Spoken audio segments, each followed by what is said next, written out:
How to insert header row in Google Sheets. So in this video tutorial we are going to learn about. So let's start with the video, guys. Before we start, I request you, if you like this video, hit the like button, subscribe my channel, and don't forget comments below. Okay, so let me open Google Docs. Okay guys, so here we are. This is my Google Sheet. So let me make it one header here. Okay, and just let me write some contain.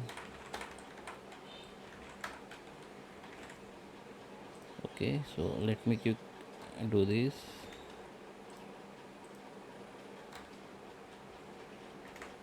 Okay, so I want to make this header row. So when I scroll it, so my header will be freeze there.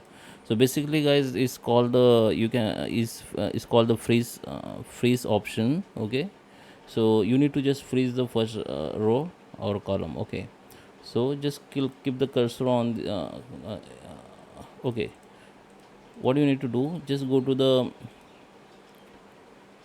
format. Okay, where is the freeze option here? Okay, under the view you can see the option called freeze. So you need to just click on this first row, and you can see this first row has been freeze, and it is like the header row. Okay, so simply you can make two row as a header row. You need to just go here again in the okay, under the view you need to go again, and you can click on two row. So your first two row will be title row. Okay, if you want to remove it, again you need to go in freeze and make it no rows, and all title row will be removed. Okay, same as you can also make the column as a title column.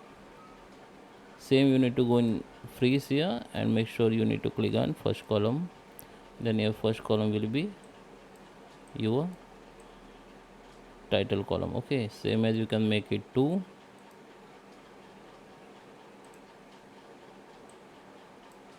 If you want to remove it, go to the freeze again and make sure that no columns. Okay, so I hope you like this video. Please subscribe me. Thank you for watching.